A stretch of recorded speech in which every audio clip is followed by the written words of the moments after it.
the name's Eggsy. Unwin Eggsy. Oh wait, that Eggsy's my first name. I meant to say Owen. Whatever. So, hi, welcome to End Credit Reviews on an episode of After the Credits. This is Tyler from End Credit Reviews. And Stephen from Stephen Lawson Studios. Yeah, you still haven't changed your name yet to that YouTube channel. Yeah, no, I've got that channel sitting, not doing a whole lot currently, but I'm hoping to collecting get it back active. Yeah, pretty much collecting a lot of cobwebs like Uwe IMDb page, but yeah. Yeah, so anyway, this is our review on the movie Kingsman, The Secret Service. Now, we didn't review this movie back when it came out, and from what I remember, I heard it's based off a comic book series that I didn't really know about. I don't really know that much about it. Same. It was directed by Matthew Vaughn, or I'm trying to remember how you pronounce his last name. It's probably Vaughn. He's directed a lot of good movies, like X-Men First Class, a movie that definitely saved the X-Men franchise. Yep. And what else has he directed? What was that movie with Aaron Taylor Johnson and the guy who played McLovin in Superbad? Oh gosh, I don't know. It was with like Nicolas Cage or like superheroes. We're not talking Sky High here, are we? No, it's not Sky High. For some reason, it's that's rated what R. I'm It's picturing. definitely not Disney. Not Hancock. No, this is after Hancock. It was with Oh, Kick-Ass. yeah, he directed that one. Yeah, very different. Yes. Yeah. Very different. I want to from see both like of a those. version of like Sky High, but the tone of that movie Yeah. would have been great. Well, actually, they did make it. It was called Hancock, but True. and they met in the middle with PG-13. That's right. And with a hobo, like a drunk hobo, is. Yeah, that was one of those movies where I liked it, but then for some reason, the second half, it took a drastic left turn. Yeah, I kind of get you there. Yeah. Yeah, I was kind of, what? Mm-hmm. So the movie Kingsman, The Secret Service, was directed by that guy. Of course he's come back to direct this one. Now what's interesting is that this guy usually doesn't direct sequels, Mm-hmm. but I think it's the first time he's ever done that, so that's really cool. So the movie Kingsman, The Secret Service is about our main character named Eggsy, played by Taron Egerton. It's funny how his last name is kind of like his nickname. Yeah, that is kind of interesting. So he found out that his father was a Kingsman, Mm-hmm. and thus they want to try to recruit the Kingsmen, or try to recruit him into this to get trained to become a Kingsman. And the guy who's kind of like his mentor is name is Harry, played by Colin Firth. And I remember every time I hear this guy's name or he's in a movie, I just think of one of my teachers back when we went to community college. She would talk about when his name was mentioned. She kind of had the hots for him. Who is this? That Remember Miss Holgren? Well, yeah, but I mean, who did she have the hots for that you're saying? I I'm just trying to blank. said Colin Firth. He's oh, like Colin Firth. Yeah, I do recall that. Yeah. yeah, okay. kind of like a single. I'm not gonna say her name, but this one individual kind of like how this other person has the hots for Hugh Grant. Yes, I do know who we're talking about there. It was funnier that I didn't say her name, but That's right. That's yeah, right. You guys can be left out. Just deal with it. yeah. Here. Okay, so back to the movie itself. So he's being trained in that, and he also has his mentor, who's named Merlin, played by Mark Strong, Mm-hmm. who was also in other movies with this director. Mm-hmm.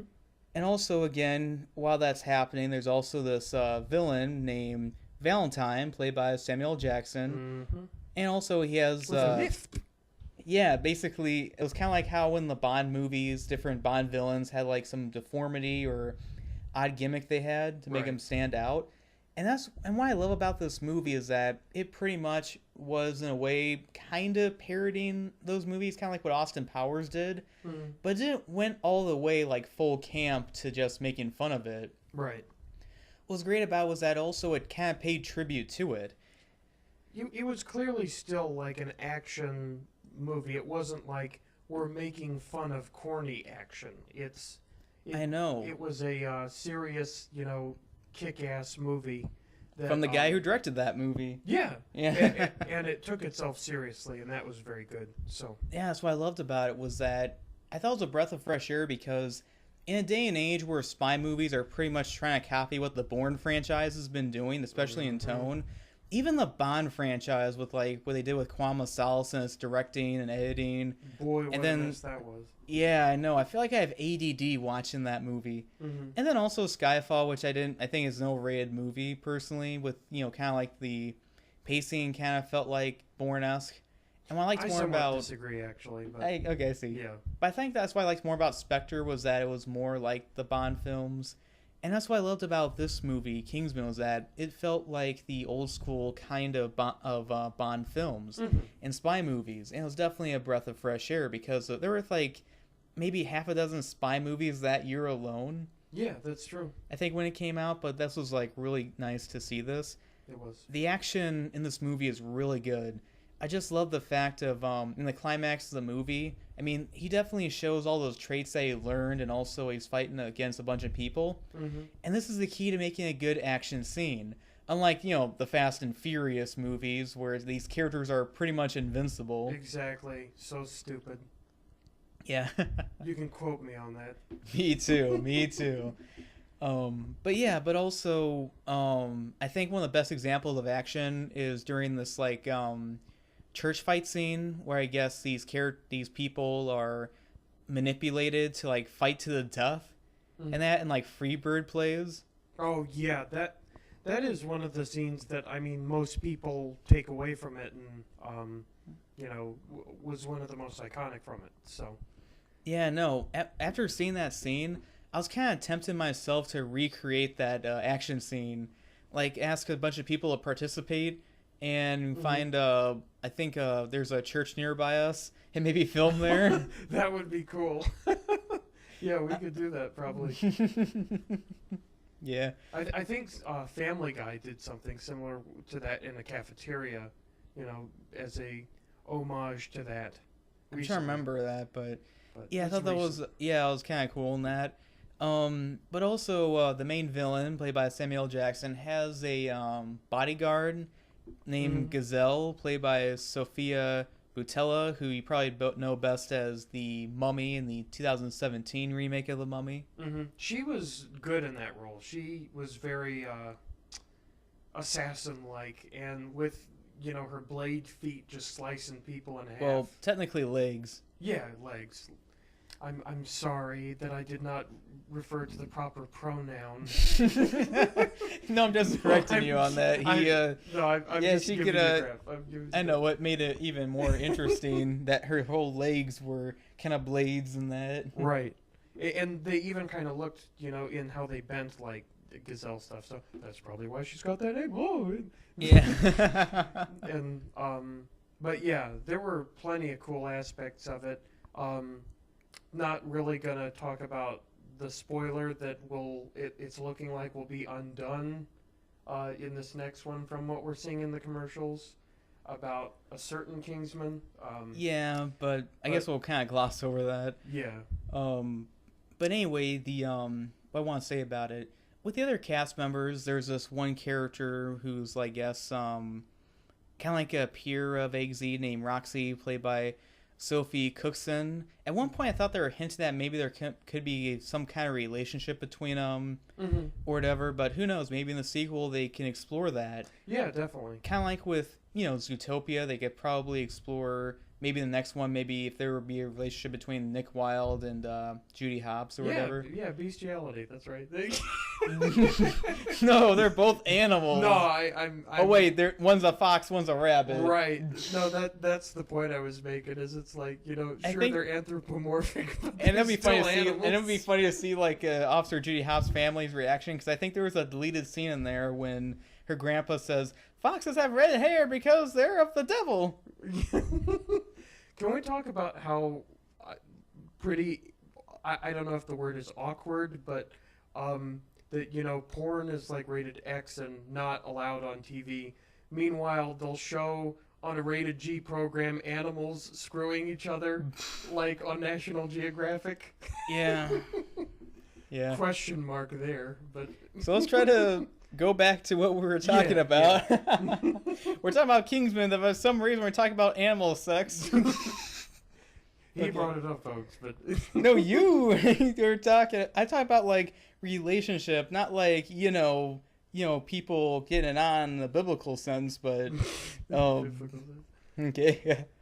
I can't remember that goofy joke. Remember? Oh boy, here we go deeper into the rabbit hole. What's because he has the son Max and that. Because Mickey and Donald have cousins and nephews, but Goofy has a son. Yeah. Oh, that's true. Yeah. You wanna giddy up? Okay, so let's get back to this. Yeah. But speaking of going down the hole, we have this one character named Princess Tilda, played by Hannah Allenstrom or whatever, and AKA Princess Anal Diana.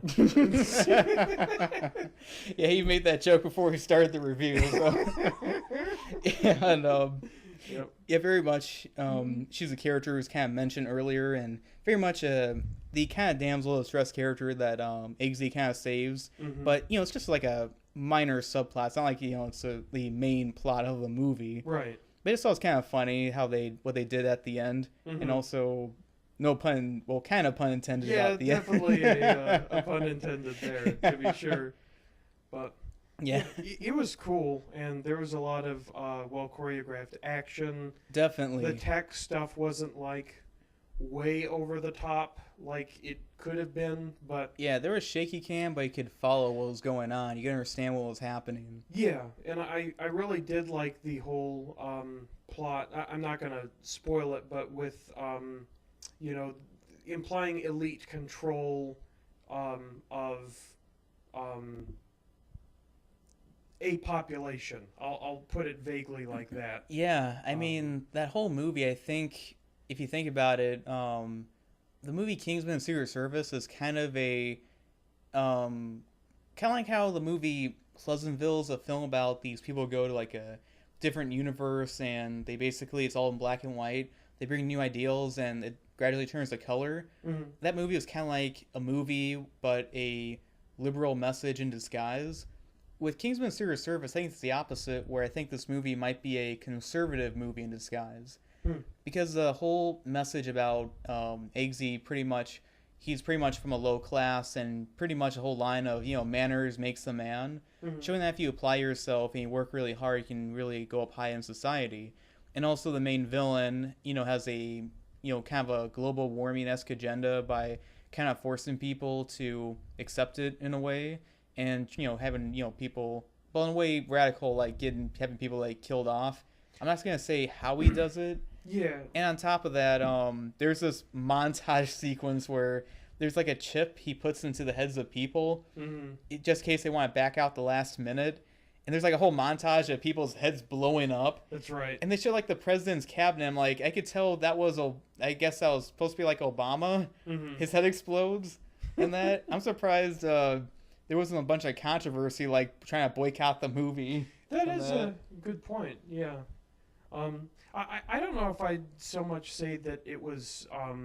I guess I can see where you're coming from with that conservative in disguise message, but I don't know. I kind of took it as a little more nuanced, kind of like how people thought The Dark Knight Rises was a conservative message in disguise. I mean, yeah, kind of. You could take away something like that, but at the same kind, it's like... Well, I kind of agree. I could see like the similarities with like, Occupy Wall Street. But then on the other hand, people kind of compared Bane's speech to Trump's inauguration speech. Right. Yeah, and there's, I mean... You can kind of spin it either way. You can, definitely. That's for sure. And, it's also pretty clear that in the case of, especially this one, there is a class that is exploiting that for their own means, not actually trying to make the problem solved, just solve it for themselves by... Yeah, the Rothschilds. Yeah, exactly. Just try to say it really quick, but make sure you heard what I said. Right. An elite class trying to clean up the peasants. ultimately however the best they can. So And also in history, sometimes it's the opposite, where the peasants want to clean out the bourgeoisie, right. which obviously doesn't really go over well. Just look at the French and Russian revolutions, and that that didn't go so well. But speaking of people's heads exploding, I love the minor role that Mark Hamill has as his professor. And it was great during because he was like kind of awkward and weird. I kind of heard the voice of the Joker during those moments, which was awesome. Actually, yeah. It's interesting you mentioned that. Yeah, definitely. I think Honest Trailer called him Professor Joker. Joseph Kerr or something. Yeah, I think I think in the comics that's one of his aliases. Yeah, but also there's another character played by Michael Caine in the movie. He's one of the Kingsman characters. Right. And I don't know about you, but I'm kind of tired of seeing Michael Caine and Morgan Freeman in movies, because Hollywood, do you realize those two aren't the only old actors in Hollywood? Yeah, that's very true. I mean, I'm not saying they're not bad actors at all by any stretch of the imagination, but after a while it's like, can't you get someone else? And I also feel like, to be quite fair, or to be quite frank, and this isn't the case in this movie or several movies they've been in recently, but when they're in something like Nolan's Batman or Kingsman or something like that, and then they take the step down to something ridiculous, and this isn't the case with them, but I guess I'm kind of thinking of right now Kevin Spacey with 9 Lives or something. Just a complete, yes, I need a paycheck, please. I thought you were going to say Going in Style, but... Because they were both in that... Well, not Kevin Spacey, but... Oh, yeah! Morgan Freeman and Michael Caine. That was... Oh, my God! That made me cringe so hard. It's basically just, hey, aren't we still cool? Sponsored by Cialis. Like... I think that movie was from what I remember, I think it was a remake. I haven't seen the original, but the swollen prostate brigade, like that's the original. It was directed by speaking of messy fecal matter in that, it was directed by what's his name? Zach Braff. Oh, Zach. Oh boy. I like how the mean tweet of his was, I could take a crap in my toilet and be a better movie than Garden State. Haven't seen Garden State, but I think Red Letter Media called it, if a movie was pretentious cancer, it'd be Garden State. Yeah, cancer was pretentious. I haven't actually seen that either, but I've heard the same thing, and things I've seen don't look good. So. Yeah, I mean, I don't hate Zach Braff at all. Just saying it was just minor stuff. Yeah. So we've done a bad thing in this review. We're getting completely off topic. Yeah, they're used to tangents by now. Not as bad as the animal thing, but yeah. But yeah, I just love a lot of the action scenes in the movie, of course, a lot of the choreography, and I just love how the beginning scene when Colin Firth's character is introduced in that, and he fights those goons, kind of gets reflected at the end, which I liked. I agree, and coming full circle with Iggsy is the manners maketh the man. I love that line. That was so good to see that. Very satisfying, and yeah, I liked how those goons sound authentic, because he had a hard time exactly understanding what they were saying, because they're thick Scottish-esque British accent. Right. Oh yeah, you punks. Yeah, I think I've been reading the book Dracula recently, and there's some characters in the book where they have a really thick kind of accent. So it's kind of interesting trying to read and process. Yeah. Yeah. Yeah, this is definitely a very entertaining movie in that. So absolutely. What would you give this movie, Steven? Oh boy, it is that time, I guess. I associate this probably somewhere in the area of a 88%. Okay, not between? No, I feel it's a pretty strong example of an 88. Okay. Well, personally, Kingsman: The Secret Service was a movie like the first Transformers movie. I have to admit that with those two movies, I had little expectations going into it. I thought it was kind of a dumb movie just by seeing the trailer. But after hearing the word of mouth spread, I decided to go see it, and it was a great, pleasant surprise. I love it when a movie really exceeds my expectations. I have little kind of expectations going in, and I get much more than I thought I was going to get, and I love it when that happens. I think kind of minor problems with the movie is kind of maybe some of the effects, maybe a little bit of the pacing here and there. But overall, I think it's a very entertaining movie, a very fun movie. I really liked it from beginning to end. I love the humor, I love the action, I like the characters and the story and the message and so on. And it's definitely a very fun movie. I think the Bond franchise should definitely take notes from this. So as for Kingsman, The Secret Service, I would give it about 3.5 stars out of 4. Yeah, I think that's about right. I think all you said is very on point, and I hadn't thought about it, but talking about the first Transformers, I think that's a great example, because I felt the same way, that largely going into both this and that, I was thinking, well, it's getting a lot of praise, I'll see it, but it's probably not going to be that great. And in both cases, in Transformers I was blown away, and in this one I was very, very pleasantly surprised. So yeah, I love the trailer that played the is it Seven National Army or by White Stripes? Seven National Army by White Stripes. Yeah, that was a really good song choice for that trailer. I thought that was G.I. Joe for some reason. Maybe it also was used for it too, but I think one of the best choices of a song in a trailer was for Logan, the song "Hurt" by Johnny Cash. That was a solid choice, definitely. Yeah, I feel like that's one of the best song choices ever for a trailer. Yeah, that was a good one. Yeah. So this is Tyler from End Credit Reviews. And Steven from Steven Lawson Studios. Yes, we hope you enjoyed this episode of After the Credits on End Credit Reviews. We're hoping to get to our review on Kingsman, The Golden Circle, coming out very soon. Thank you for watching this. We hope you enjoyed this, and we hope to make more in the future. Please like and subscribe.